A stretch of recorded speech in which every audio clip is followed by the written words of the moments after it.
जय शनिदेव। प्रिय दर्शकों, मैं राजेश जोशी आपका ज्योतिष जागृति केवल सत्य कार्यक्रम में आज फिर से स्वागत करता हूं। अपनी सिखाने की श्रृंखला को आगे बढ़ाता हूं। प्रिय दर्शकों, आज हम बात करते हैं मिथुन लगन की कुंडली में बुध देवता का पन्ना रतन कहां कहां धारण करना चाहिए और कहां कहां ये नहीं धारण करना चाहिए, कहां कहां ये धारण करना सदैव वर्जित माना जाता है। लेकिन एक बात का सदैव ख्याल रखिएगा प्रिय दर्शकों, बुध देवता का पन्ना सदैव चांदी में और सदैव लिटिल फिंगर यानी चिची उंगली में धारण करना चाहिए। बहुत सारे पोंगा पंडित इसे गोल्ड में और रिंग फिंगर में धारण करवा देते हैं, जो कि शास्त्र सम्मत नहीं है, वो शास्त्रों के विरुद्ध माना जाता है। वो चंद्रमा देवता उनकी माता हैं और माता के गर्भ में ही चंद्रमा देवता का जो चांदी होती है उसमें बुध का पन्ना पहना जाता है। तो प्रिय दर्शकों, बात करते हैं लगन में ही अगर बुध देवता पड़े हों तो ये भद्र नाम का पंच महापुरुष योग बनाते हैं, जो इंसान गाड़ी, भूमि, वाहन, सुख सुविधाओं से संपन्न होकर के जातक एक सूझवान पर्सनैलिटी होता है, उसकी सूझवान पर्सनैलिटी लोगों में समझ आती है, देखने में हमें वैसी प्रवृत्ति उसकी नजर आती है। तो लगन में ही बुध देवता पड़े हों तो बुध देवता का पन्ना धारण किया जा सकता है। यहाँ के रिगार्डिंग वो एडवांटेज देगा, चतुर्थ भाव के रिगार्डिंग एडवांटेज देगा और सप्तम भाव पर जितनी बुध देवता की दृष्टि पड़ी सप्तम भाव के रिगार्डिंग भी पूर्णतः एडवांटेज देकर के जातक का दाम्पत्य सुख, पार्टनरशिप और डेली वेजेस में वृद्धि ही करेगा। दर्शकों, बुध देव अगर दूसरे भाव में पड़े हों, दूसरे भाव में पड़े हुए बुध देवता भी सदैव अच्छे माने जाते हैं। धन, कुटुंब, वाणी का सदैव एडवांटेज देंगे, परिवार सदैव साथ देने वाला होगा, सदैव धन का आगमन कहीं ना कहीं से होता रहेगा और वाणी बहुत मीठी बोलने वाला होगा जातक। यहाँ भी बुध देवता का पन्ना पहना जा सकता है। यहाँ से बुध देव जितनी दृष्टि डालेंगे अष्टम भाव के रिगार्डिंग भी ऑब्स्टेकल्स को रिमूव करके जातक अपना जीवन यापन अच्छा अवश्य कर लेगा।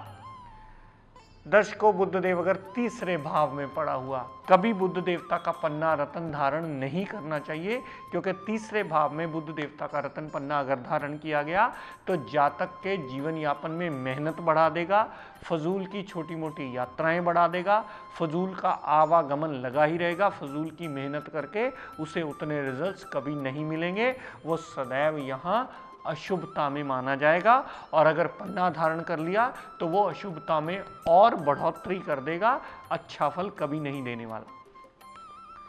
दर्शकों, बुधदेव चतुर्थ भाव में पड़े हों तो सदैव पन्ना जातक को धारण करना चाहिए, क्योंकि यहाँ भद्र नाम का पंच महापुरुष योग बना और जातक अपने जीवन यापन की मुश्किलें अपने बोल्डनेस से, अपनी समझदारी से, अपने हार्डवर्क से दूर कर लेता है। माता की केयर करने वाला होता है, गाड़ी, भूमि, वाहन, मकान अगर लेने वाला हुआ तो बुध का धारण किया हुआ पन्ना वो सदैव जातक को सहायक सिद्ध होता है उसकी लग्जरी सुख सुविधाओं में इंप्रूव करने के लिए। यहाँ से बुधदेव जितनी दृष्टि दशम भाव पर डालते हैं, अगर बुध को आपने पन्ना रतन धारण करके एक्टिवेट कर लिया तो आपके काम काज में भी सदैव वृद्धि करने में बुधदेव बाध्य हो जाते हैं। दर्शकों, बुधदेव अगर पंचम भाव में पड़े हुए सदैव पन्ना धारण किया जा सकता है। यहाँ पर पन्ना धारण करना बुद्धि को एक्टिवेशन देता है, यहाँ पर मेंटली स्ट्रांग करता है जातक, विल पावर भी स्ट्रांग होती है, मेमोरी भी स्ट्रांग होती है, लवर मास में भी कामयाबी मिलती है, अनसर्टेन गेन्स भी अवश्य मिलते हैं, संतान सुख से भी परिपूर्ण होता है जातक। यहाँ से बुधदेव 11वें भाव पर जितनी दृष्टि डाले तो बड़े भाई बहनों से भी एडवांटेज मिलता है। यहाँ से धन का अभाव कभी नहीं रहता और हेल्थ प्रॉब्लम जल्दी छोटी मोटी आती है तो चली भी बुध के पन्ने पहनने से अवश्य ही जाती है। दर्शकों, बुधदेव अगर छठे भाव में पड़े हुए तो बुध का पन्ना गलती से भी धारण मत कीजिएगा, क्योंकि छठे भाव में पड़ा हुआ बुध देवता वहां के घर की एक्टिवेशन करके जातक के जीवन यापन की मुश्किलें, रोग, ऋण, कर्जा, दुर्घटना, मुकदमा, court case, litigation, house of competition में भी दिक्कत परेशानियां दे करके जातक की मुश्किलें सदैव बढ़ोतरी करता ही मिलेगा। यहाँ से बुधदेव ने जितनी दृष्टि 12वें भाव पर डाली तो वहाँ फजूल के व्यय करता हुआ मिलेगा, विदेश सेटलमेंट अवश्य करवा सकता है, अस्पताल के खर्चे भी एक्टिवेट करके जातक को टोटली रिजल्ट नेगेटिव ही देगा। तो छठे भाव में बुध का पन्ना कभी धारण नहीं करना चाहिए। दर्शकों, अगर बुधदेव सप्तम भाव में पड़े हों, सप्तम भाव में पड़े हुए बुध देवता का पन्ना रत्न धारण किया जा सकता है, सदैव एडवांटेज के रिजल्ट देगा, दाम्पत्य सुख में एडवांटेज देगा। बुध देवता का पन्ना पार्टनरशिप में और डेली वेजेस में भी नए रास्ते खोल के जातक का जीवन यापन सुखमय अवश्य कर देगा।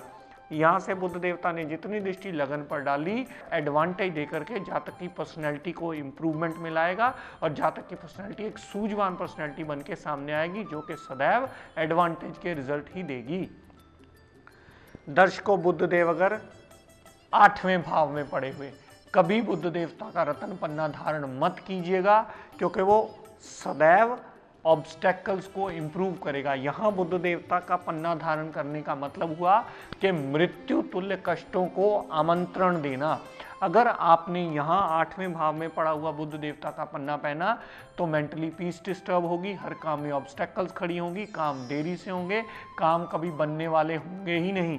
यहाँ से बुध देव ने जितनी दृष्टि दूसरे भाव पर डाली, धन का अभाव सदा बना रहेगा, परिवार पूर्णतः साथ कभी नहीं देने वाला होगा और यहाँ पर वाणी को भी दिक्कत परेशानियों में डालकर जातक ऐसी वाणी बोल देगा जो सामने वाला बंदा आपकी बर्दाश्त नहीं कर पाएगा। तो टोटली बुधदेव डिसएडवांटेज देंगे। यहाँ से एक्टिवेट अगर आपने बुध देवता का पन्ना पहन के खुद को कर लिया तो रिजल्ट टोटली नेगेटिव बियर करने पड़ेंगे आपको। दर्शकों, बुधदेव अगर 9वें भाव में पड़े हुए, यहाँ आप बुध देवता का पन्ना पहन सकते हैं, वो सदैव एडवांटेज के फल देगा, आपका भाग्य उदय करेगा, रुके हुए काम निकालेगा, पिता से बनने वाली होगी, धर्म को जातक मानने वाले होंगे और वहाँ विदेश यात्रा भी करवा सकते हैं पड़े हुए बुध देवता। यहाँ से जितनी दृष्टि तीसरे भाव पर डाली, छोटे भाई बहन की सपोर्ट मिलेगी, विदेश यात्रा होगी तो वहाँ से भी लाभ अर्जित जरूर होगा और मेहनत फजूल नहीं जाएगी, हर की हुई मेहनत का रिजल्ट आपको अवश्य मिलेगा। प्रिय दर्शकों, अगर बुधदेव 10वें भाव में पड़े हुए, यहाँ बुधदेव नीच के हो जाते हैं और किसी पोंगा पंडित ने आपको बोल दिया कि लग्नेश तो सदा पहनना ही है, यहाँ वो बलहीन हो गए, तो समझ लीजिएगा अभी उसका विद्या के पढ़ाई करने में या समझने में विद्या को अभी कच्चा दिमाग है। वो इस चीज़ नीचता में बढ़ोतरी करके इसके टोटली नेगेटिव रिजल्ट आपको एक्टिवेट कर देगा, जो कि आपके कामकाज में भी दिक्कत परेशानियां देगा, मेंटल पीस में भी दिक्कत परेशानियां देगा, हेल्थ में भी प्रॉब्लम देगा, माता गाड़ी भूमि वाहन से सदैव मनमुटाव बना रहेगा और जातक हमेशा किसी न किसी गहरी सोच में ही डूबा रहेगा, क्योंकि वो नीचता का नग पहनना, नीचता को बढ़ोतरी करना होता है। नीचता मीन्स अशुभता होती है, बलहीन नहीं होती। ये आपको बहुत ध्यान से समझना होगा। किसी को भी अगर आप नीच की डेफिनेशन पूछोगे कि अशुभता होती है या बलहीन होती है, तो हर समझदार व्यक्ति नीचता की डेफिनेशन आपको अशुभता में ही बताएगा। बलहीन कमज़ोर होता है, यहाँ पर नीच पड़ा हुआ ग्रह कमज़ोर नहीं होता, यहाँ पर पड़ा हुआ ग्रह अशुभ होता है।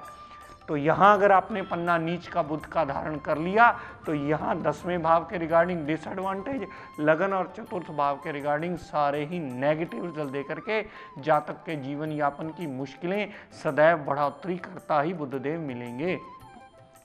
यहाँ पर बुध का पन्ना धारण करना सदैव इसलिए वर्जित माना जाता है। दर्शकों, बुधदेव अगर 11वें भाव में पड़े हुए, यहाँ बुधदेव का पन्ना आप धारण कर सकते हैं। यहाँ बुध देवता का पन्ना धारण करना आपकी इच्छा पूर्ति करने में यानी फुलफिलमेंट ऑफ डिजायर्स करने में सदैव सहायक सिद्ध होगा। यहाँ बुध देवता का पन्ना आपका धन का आगमन कहीं ना कहीं से करवाता रहेगा। छोटी मोटी हेल्थ प्रॉब्लम होंगी तो वो भी दूर अवश्य होंगी। यहाँ से बुधदेव ने जितनी पंचम भाव पर दृष्टि डाली, संतान सुख से परिपूर्ण करेगा, डेली वेजेस या लाभ या ऐसी स्थितियों में अनसर्टेन गेन्स भी देगा, लव रोमांस में कामयाबी भी देगा, विल पावर को और स्ट्रॉन्ग करेगा, मेमोरी को भी शार्प करेगा। यहाँ पर अनसर्टेन गेम्स भी बुध देवता पंचम भाव पर दृष्टि डालकर दिलवा सकते हैं। तो 11वें भाव में अगर बुध देवता पड़े हों तो बुध का पन्ना पहनना सदैव आपके लिए सहायक सिद्ध होता है। दर्शकों, बुधदेव अगर 12वें भाव में पड़े हुए, 12वें भाव में पड़े हुए बुध देवता का पन्ना कभी भूल कर भी धारण मत कीजिएगा। फजूल के व्यय इतने ज़्यादा बढ़ा देगा कि आपका जीवन यापन सदैव मुश्किलों में ही घिरा मिलेगा आपको, क्योंकि 12वें भाव में पड़ा हुआ बुध देवता अस्पताल के खर्चे भी करवाएगा, मेंटल पीस भी डिस्टर्ब रखेगा। यहाँ से बुध देवता ने जितनी दृष्टि छठे भाव पर डाली तो रोग, ऋण, कर्जा, दुर्घटना, मुकदमा, कोर्ट केस, लिटिगेशन बढ़ा करके जातक के जीवन यापन की मुश्किलों में सदैव बढ़ोतरी करता ही मिलेगा। प्रिय दर्शकों, एक बात याद रखिएगा, बुध का पन्ना तीसरे भाव में, छठे भाव में, 8वें भाव में, 10वें भाव में और 12वें भाव में धारण नहीं किया जाता। यहाँ धारण कर गया तो फजूल की मेहनत बढ़ा देगा, यहाँ धारण किया तो रोग, ऋण, कर्जा, दुर्घटना, मुकदमा बढ़ा देगा, यहाँ धारण किया तो फजूल की ऑब्स्टेकल्स बढ़ा देगा, जिंदगी हर काम रुकावट देकर करेगी, यहाँ धारण किया तो कामकाज में ऑब्स्टेकल बढ़ा देगा क्योंकि नीच का होता है, यहाँ धारण किया तो फजूल के व्यय बढ़ा करके जातक का जीवन यापन मुश्किलों में भर देगा। प्रिय दर्शकों, एक ही अवस्था में ये धारण हर जगह किया जा सकता है। अगर कहीं भी ये कुंडली में अस्त पड़ा हो, चाहे वो फिर इन 5 भावों में ही क्यों ना अस्त पड़ा हो, तो ये धारण किया जा सकता है। अगर ये बुध देवता इन घरों में उदय हुआ, सूरज से डिस्टेंस इसका दूर हुआ और ये अस्त ना हुआ, तो इन 5 भावों में धारण कभी मत कीजिएगा।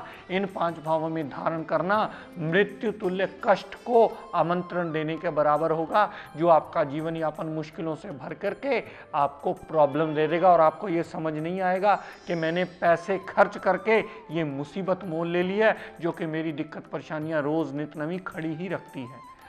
अस्त अवस्था में कहीं भी धारण कीजिएगा। अगर अस्त अवस्था नहीं हुई तो तीसरे, छठे, 8वें, 10वें और 12वें में बुध धारण का पन्ना धारण करना बुध देवता का सदैव वर्जित माना जाता है, जो आपके जीवन यापन की मुश्किलें बढ़ा देगा, कम नहीं करेगा। तो रतन का चैप्टर मैंने इसीलिए शुरू किया है क्योंकि बहुत सारे लोग आकर सवाल पूछते हैं, सर मेरा स्टोन ये वाला ग्रह यहाँ पड़ा है, मैं कौन सा स्टोन पहनूं, कौन सा नहीं पहनूं। तो इसीलिए हर लगन कुंडली में हर ग्रह का रतन कहाँ प्लेसमेंट में हो तो धारण करना चाहिए या नहीं करना चाहिए, मैं इस सीक्वेंस को आगे लेके जाऊंगा। आपके बहुत सारे फ़ोन कॉल्स आते हैं, आप इतना प्यार देते हैं, इतना कुछ सीख रहे हैं, खुद पढ़ रहे हैं। मैंने बहुत सारे ऐसी गृहिणियों को देखा है, बहुत सारे ऐसे जातकों को देखा है जिनके रजिस्टर घर में लगे हुए हैं, वो सुबह 10 मिनट पहले ही टीवी के आगे बैठ जाते हैं, हर चीज़ नोट करना शुरू करते हैं। तो मैं उन सब के लिए सूचना देता हूं कि मैं हर लगन में ये चीज़ क्लैरिफाई करूंगा कि कहाँ कौन सा रतन धारण करना चाहिए, कौन सा नहीं करना चाहिए। हाँ, एक अस्त अवस्था में आप 6, 8, 12 में और नीच का हो तो धारण कर सकते हैं, अन्यथा यह धारण कभी मत कीजिएगा। प्रिय दर्शकों, आज का tip of the day note कर लीजिए। जिसकी भी राहु की दशा चल रही हो या शनिदेव की 7.5 चल रही हो या राहु की अंतरदशा चल रही हो और वो आपको जीवन में प्रॉब्लम्स दे रही हो, आपको कोई भी हल समझ में ना रहा हो, आप बहुत ज़्यादा उपाय करने में ना इंटरेस्टेड हो या पंडित जी के पास जाने में इंटरेस्टेड ना हो क्योंकि आपको पता है कि पंडित जी ने साथ में बंडल वहम का आपको दे के वापस भेजना है, तो उन सब से निकलने के लिए सबसे एक आसान तरीका ये होता है कि मोर पंख की, अगर आप कोई पंखे टाइप का ले लेते हो जो आपको कहीं भी मंदिर के आसपास शॉप से मिल जाएगा, अगर मोर पंख की हवा आप मॉर्निंग टाइम और रात को सोने से पहले 2 मिनट पंखे की तरह अपने आप को दे लेते हो तो वो एक रामबाण इलाज सिद्ध होता है राहु के नेगेटिव इम्पैक्ट को आपकी बॉडी से दूर करने के लिए। आप किसी भी पीर की दरगाह पे जाइए, आपको वो मोर पंख का झाड़ा सुबह सर पे मारते हैं, वो इसलिए करते हैं कि नेगेटिव एनर्जी आपकी बॉडी से दूर चली जाए और आपकी बॉडी में शुभता में बढ़ोतरी हो जाए। तो मोर पंख का हवा लेना सुबह शाम आपके लिए सदैव सहायक सिद्ध होगा और राहु केतु के नेगेटिव प्रभाव को दूर करने में बहुत बड़ा रोल प्ले करेगा। प्रिय दर्शकों, आज अपनी वाणी को यहीं विराम देता हुआ हम सबके लिए मंगल कामना करता हुआ शनिदेव से ये प्रार्थना करता हूँ कि शनिदेव हम सब पर अपनी कृपा दृष्टि, दया दृष्टि सदैव बनाए रखें। जय शनि।